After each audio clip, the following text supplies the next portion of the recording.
Привет! Не забудь, пожалуйста, поставить лайк и подписаться на этот канал.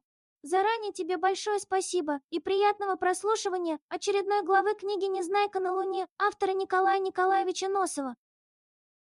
Всем времени суток, друзья. Закончили мы предыдущую книгу читать. Сегодня мы начинаем читать вот такую книгу. Раритет. Чья-то была книга. Наверное, скорее всего, моя. Бабина. Автор книги Николай Носов. Рассказ называется «Незнайка на Луне». Любимая детворой сказка о приключениях неунывающего Незнайки и его друга Пончика в стране лунатиков. Лёля, ложись, пожалуйста, а то ты так не уснешь. Ты хочешь и туда, и сюда, и в город, а потом все ложатся спать, в час засыпают. И ты тоже. Надевай маску. Раз, два, три, балас. Угу. И еще подпишитесь. Опа! Ну это ты уже что-то в меня пуляешь. Как будто я не подписалась, я же подписалась. Все, хватит. Все, хватит. Глава первая называется «Как Незнайка победил профессора Звездочкина». С тех пор, как Незнайка совершил путешествие в солнечный город, прошло 2,5 года. Хотя для нас с вами это не так уж много, но для маленьких коротышек 2,5 года срок очень большой. Наслушавшись рассказов Незнайки, Кнопочки и Пачкули Пестренького, многие коротышки тоже совершили поездку в солнечный город, а когда возвратились, решили у себя сделать кое-какие усовершенствования. Цветочный город изменился с тех пор так, что теперь его и не узнать. В нем появилось много новых, больших и очень красивых домов. По проекту архитектора Верти Бутылкина на улице Колокольчиков было построено даже 2 вертящихся здания. Одно пятиэтажное, башенного типа, со спиральным спуском и плавательным бассейном вокруг. Спустившись по спиральному спуску, можно было нырять прямо в воду. Другое шестиэтажное, с качающимися балконами, парашютной вышкой и чертовым колесом на крыше. На улицах появилось множество автомобилей, спиралеходов, турболетов, авиагидромотоколясок, гусеничных вездеходов и других разных машин. И это еще не все, конечно. Жители солнечного города узнали, что коротышки из цветочного города занялись строительством и пришли к ним на помощь. Помогли им построить несколько так называемых промышленных предприятий. По проекту инженера Клёпки была построена большая одежная фабрика, которая выпускала множество самой разнообразной одежды, начиная с резиновых лифчиков и кончая зимними шубами из синтетического волокна. Теперь уже никому не приходилось корпеть по много часов с иголкой в руках, чтобы сшить самые обыкновенные брюки или пиджак. На одежной фабрике все это делали за коротышек машины. Готовая продукция, как и в солнечном городе, развозилась по магазинам, и там уже каждый брал, что кому нужно было. Все заботы работников фабрики сводились к тому, чтобы придумывать новые фасоны одежды и следить, чтобы не производилось ничего такого, что не нравилось публике. Все были очень довольны. Единственным, кто пострадал на этом деле, оказался Пончик. Когда Пончик увидел, что теперь можно брать в магазине любую вещь, какая только могла понадобиться, он стал недоумевать. К чему вся та куча костюмов, которая накопилась у него дома? Все эти костюмы к тому же вышли из моды, и их все равно нельзя было носить. Выбрав потемнее ночку, Пончик завязал свои старые костюмы в огромный узел, вынес тайком из дома и утопил в огурцовой реке, а вместо них натаскал себе из магазинов новых костюмов. Кончилось тем, что его комната превратилась в какой-то склад готового платья. Костюмы лежали у него и в шкафу, и на шкафу, и на столе, и под столом, и на книжных полках, висели на стенах, на спинках стульев и даже под потолком на веревочках. От такого обилия шерстяных изделий в доме развелась моль. И чтобы она не изгрызла костюмов, Пончику приходилось ежедневно травить ее нафталином, от которого в комнате стоял такой сильный запах, что непривычного коротышку валило с ног. Пончик и сам пропах насквозь этим одуряющим запахом, но настолько привык к нему, что даже перестал замечать. Для других, однако же, этот запах был очень заметен. Как только Пончик приходил к кому-нибудь в гости, у хозяев сейчас же начинала кружиться от одурения голова. Пончика моментально прогоняли и поскорее открывали настежь все окна и двери, чтобы проветрить помещение, иначе можно было упасть в обморок или сойти с ума. По этой же причине Пончик не имел даже возможности поиграть с коротышками во дворе.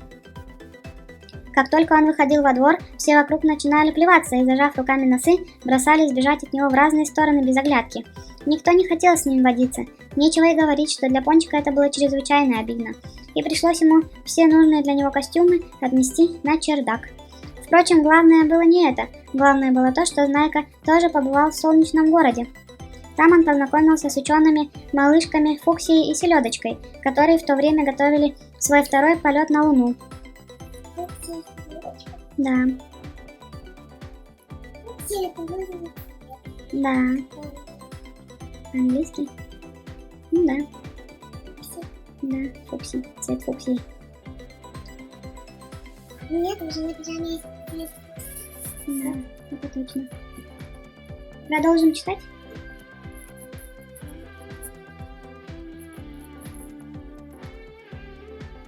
Там он познакомился с учеными малышками Фуксией и Селедочкой, которые в то время готовили свой второй полет на Луну.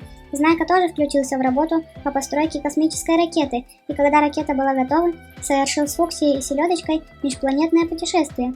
Прилетев на Луну, наши отважные путешественники обследовали одним из небольших лунных кратеров в районе лунного моря Ясности. Побывали в пещере, которая находилась в центре этого кратера, и произвели наблюдение над изменением силы тяжести. На Луне, как известно, сила тяжести значительно меньше, чем на Земле, и поэтому наблюдение над изменением силы тяжести имеет большое научное значение. Пробыв на Луне около 4 часов, Знайка и его спутницы принуждены были поскорее отправиться в обратный путь, так как запасы воздуха были у них на исходе. Всем известно, что на Луне воздуха нет, и, чтоб не задохнуться, всегда надо брать с собой запас воздуха. В сгущенном виде, конечно. Вернувшись в цветочный город, Знайка много рассказывал о своем путешествии. Его рассказы очень заинтересовали всех, и особенно астронома Стекляшкина, который не раз наблюдал Луну в телескоп. В свой телескоп Стекляшкин сумел разглядеть, что поверхность неровная, а гористая. Причем многие горы на Луне не такие, как у нас на Земле, а почему-то круглые, вернее сказать, кольцеобразные. Эти кольцевые горы ученые называют лунными кратерами или цирками. Чтобы понять, как выглядит такой лунный цирк или кратер, вообразите себе огромное круглое поле в поперечнике километров 20, 30, 50 или даже 100. И представьте себе, что это огромное круглое поле окружено земляным валом или горой высотой всего в 2 или 3 километра. Вот и получится лунный цирк или кратер. Таких кратеров на Луне тысячи. Есть маленькие, километров 2, но есть и гигантские, до 140 километров в диаметре. Многих ученых интересует вопрос, как образовались лунные кратеры, от чего они произошли. В солнечном городе все астрономы даже поссорились между собой, стараясь разрешить этот сложный вопрос, и разделились на две половины. Одна половина утверждает, что лунные кратеры произошли от вулканов, другая половина говорит, что лунные кратеры – это следы от падения крупных метеоритов. Первую половину астрономов называют поэтому последователями вулканической теории или попросту вулканистами, а вторую – последователями метеоритной теории или метеоритчиками. Знайка, однако ж, не был согласен ни с вулканической, ни с метеоритной теорией. Еще до путешествия на Луну он создал свою собственную теорию происхождения лунных кратеров. Однажды он вместе со Стекляшкиным наблюдал Луну в телескоп, и ему бросилось в глаза, что лунная поверхность очень похожа на поверхность хорошо пропеченного блина и с его ноздреватыми дырками. После этого Знайка часто ходил на кухню и наблюдал, как пекутся блины. Он заметил, что пока блин жидкий, его поверхность совершенно гладкая, но по мере того, как он подогревается на сковородке, на его поверхности начинают появляться пузырьки нагретого пара. Проступив на поверхность блина, пузырьки лопаются, в результате чего на блине образуются неглубокие дырки, которые так и остаются, когда тесто как следует пропечется и потеряет вязкость. Знайка даже сочинил книжку, в которой писал, что поверхность Луны не всегда была твердая и холодная, как теперь. Когда-то давно Луна представляла собой огненно-жидкий, то есть раскаленный до расплавленного состояния шар.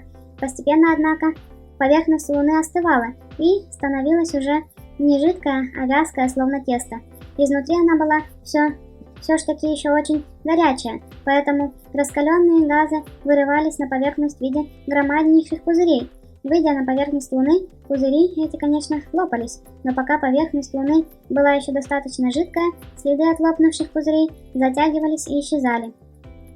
не оставляя следа, как не оставляют следа пузыри на воде во время дождя. Но когда поверхность Луны остыла настолько, что стала густая, как тесто или как расплавленное стекло, следы от лопнувших пузырей уже не пропадали, а оставались в виде торчащих над поверхностью колец.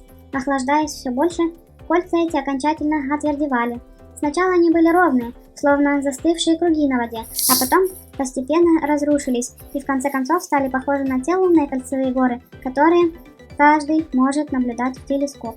Все астрономы, и вулканисты, и метеоритчики смеялись над этой Знайкиной теорией. Вулканисты говорили: для чего понадобилась еще эта блинистая теория, если и без того ясно, что лунные кратеры – это просто вулканы? Знайка отвечал, что вулкан – это очень большая гора, на верхушке которой имеется сравнительно небольшой кратер, то есть отверстие. Если бы хоть один лунный кратер был кратером вулкана, то сам вулкан был бы величиной чуть ли не во всю Луну, а этого вовсе не наблюдается. Метеоритчики говорили: конечно, лунные кратеры не вулканы, но они также и не блины. Всем известно, что это следы от ударов метеоритов. На это Знайка отвечал, что метеориты могли падать на Луну не только отвесно, но и под наклоном, и в таком случае оставляли бы следы не круглые, а вытянутые, продолговатые или овальные. Между тем на Луне все кратеры в основном круглые, а не овальные. Однако и вулканисты, и метеоритчики настолько привыкли к своим излюбленным теориям, что даже слушать не хотели Знайку и презрительно называли его блинистом. Они говорили, что вообще смешно даже сравнивать Луну, которая является крупным космическим телом, с каким-то несчастным блином из прокисшего теста. Впрочем, Знайка и сам отказался от своей блинной теории после того, как лично побывал на Луне и видел вблизи один из лунных кратеров. Ему удалось рассмотреть, что Кольцевая гора была совсем не гора, а остатки разрушившейся от времени гигантской кирпичной стены. Хотя кирпичи в этой стене выветрились и потеряли свою первоначальную четырехугольную форму, все-таки можно было понять, что это именно кирпичи, а не просто куски обыкновенной горной породы. Особенно хорошо это было видно в тех местах, где стена сравнительно недавно обрушилась, и отдельные кирпичи еще не успели рассыпаться в прах. Поразмыслив, Знайка понял, что эти стены могли быть сделаны лишь какими-то разумными существами, и когда вернулся из своего путешествия, опубликовал книжку, в которой писал, что когда-то давно на Луне жили разумные существа, так называемые лунные коротышки или лунатики. В те времена на Луне, как и теперь на Земле, был воздух, поэтому лунатики жили на поверхности Луны, как и мы все живем на поверхности нашей планеты Земли. Однако, с течением времени на Луне становилось все меньше воздуха, который постепенно улетучивался в окружающее мировое пространство. Чтобы не погибнуть без воздуха, лунатики окружали свои города толстыми кирпичными стенами, над которыми возводили огромные стеклянные купола. Из-под этих куполов воздух уже не мог улетучиваться, и в результате чего можно было дышать и ничего не бояться. Но лунатики знали, что вечно так продолжаться не может, что со временем воздух вокруг Луны совсем рассеется, отчего поверхность Луны, не защищенная значительным слоем воздуха, будет сильно прогреваться солнечными лучами, и на Луне даже под стеклянным колпаком невозможно будет существовать. Вот поэтому-то лунатики стали переселяться внутрь Луны, и теперь живут не с наружной, а с внутренней ее стороны. Так на самом деле Луна внутри пустая, вроде резинового мяча, и на внутренней ее поверхности можно так же прекрасно жить, как и на внешней. Эта Знайкина книжка наделала много шума. Все коротышки с увлечением читали ее. Многие ученые хвалили эту книжку за то, что она интересно написана, но все же высказывали недовольство тем, что она научно не обоснована. А действительно член Академии астрономических наук профессор Звездочкин, которому тоже случилось прочитать Знайкину книжку, просто кипел от негодования и говорил, что книга эта вовсе не книга, а какая-то, как он выразился, чертова чепуха. Этот профессор Звездочкин был не то чтобы какой-нибудь очень сердитый субъект. Нет, он был довольно добрый коротышка, но очень, как бы это сказать, требовательный, непримиримый. Во всяком деле он ценил больше всего точность, порядок и терпеть не мог никаких фантазий, то есть выдумок. Профессор Звездочкин предложил Академии астрономических наук устроить обсуждение Знайкиной книги и разобрать ее, как он выразился, по косточкам, с тем, чтобы никому больше не повадно было такие книги писать. Академия дала согласие и послала приглашение Знайке. Знайка приехал, и обсуждение состоялось. Оно началось, как и полагается в таких случаях, с доклада, который вызвался сделать сам профессор Звездочкин. Когда все приглашенные на обсуждение коротышки собрались в просторном зале, и расселись на стулья. На трибуну взошел профессор Звездочкин. И первое, что от него услышали, были слова: «Дорогие друзья, разрешите заседание, посвященное обсуждению Знайкиной книги, считать открытым». После этого профессор Звездочкин громко откашлялся, не спеша вытер платочком нос и принялся делать доклад.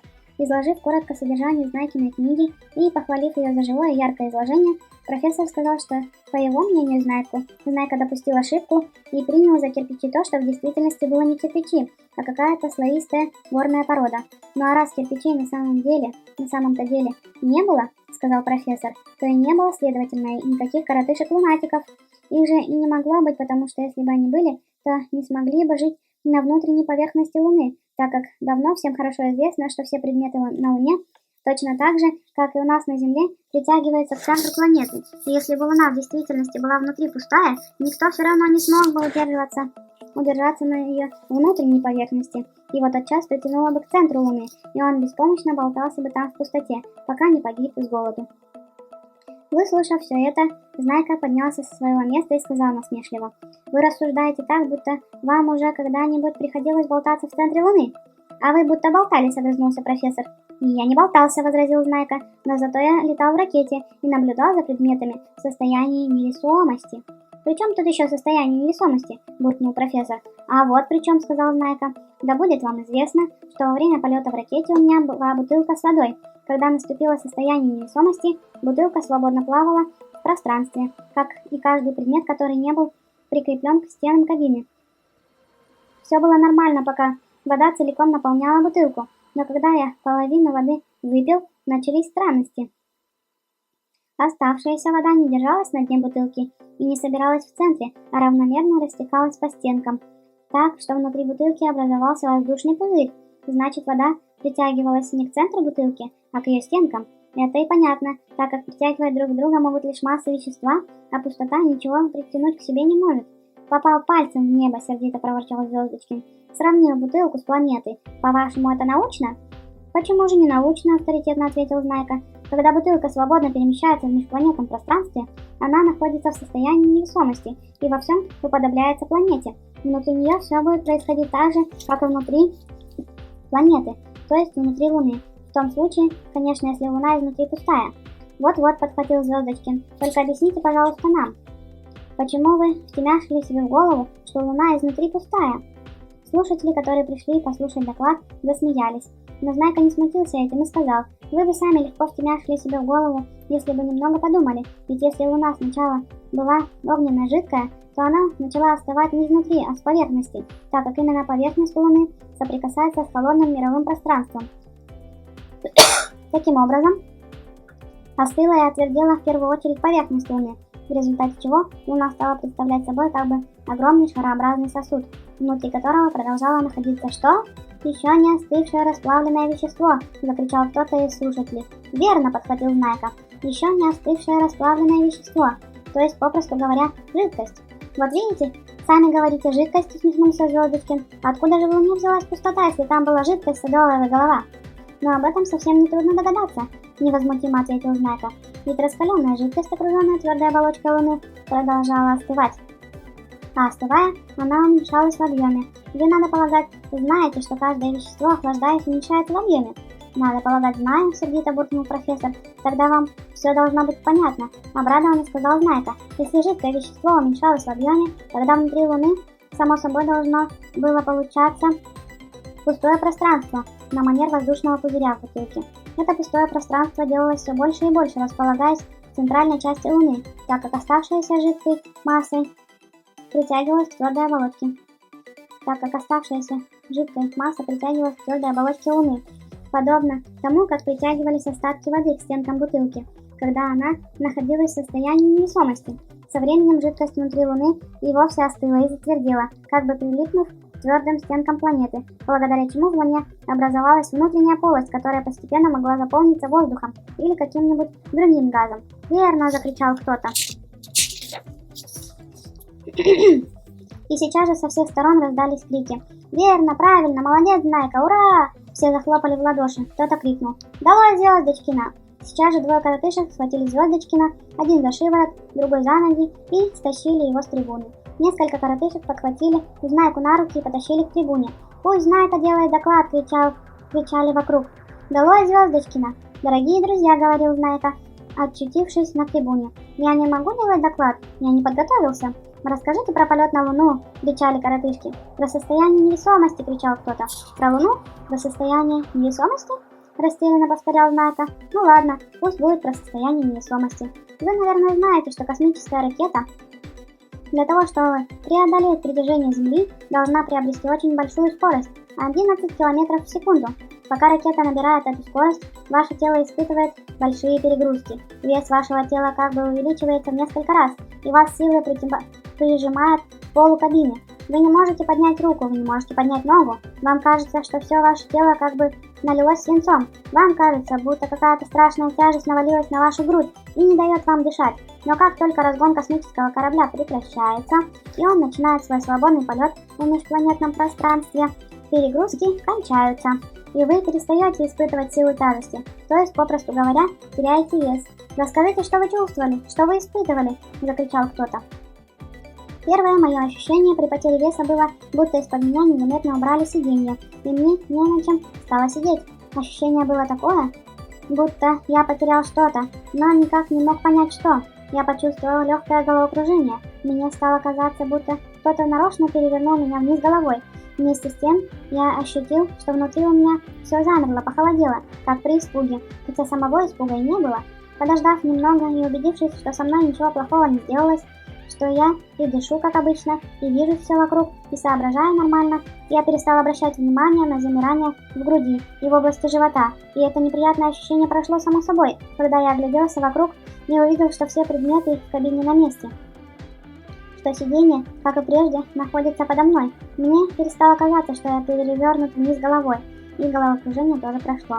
«Рассказывайте, рассказывайте еще!» – завопили коротышки хором, увидев, что Знайка остановился. Некоторые от нетерпения даже застучали по полу ногами. «Ну так вот», — продолжал Знайка. «Убедившись, что все в порядке, я хотел опереться о пол ногами, но сделал это так резко, что подскочил кверху и ударился головой о потолок кабины. Я не учел, понимаете, что мое тело потеряло вес, и что теперь было достаточно лишь небольшого усилия, чтобы подскочить на страшную высоту. Поскольку мое тело совсем ничего не весило, я мог свободно висеть посреди кабины в любом положении, не опускаясь вниз и не поднимаясь вверх, но для этого нужно было вести себя осторожно и не делать резких движений. Вокруг меня также свободно плавали предметы, которые мы не закрепили перед отправлением в полет. Вода из бутылки не выливалась даже в том случае, если бутылку перевертывали вверх дном, но если удавалось вытряхнуть воду из бутылки, то она собиралась в шарики, которые тоже свободно плавали в пространстве до тех пор, пока не притягивались к стенам кабины. «А скажите, пожалуйста», — спросил один коротышка, — «у вас в бутылке была вода? Или, может быть, какой-нибудь другой напиток?» «В бутылке была простая вода», — коротко ответил Знайка. «Какой же мог быть другой напиток?» «Ну, я не знаю», — развел коротышка руками. «Я думал, ситра или, может быть, керосин?»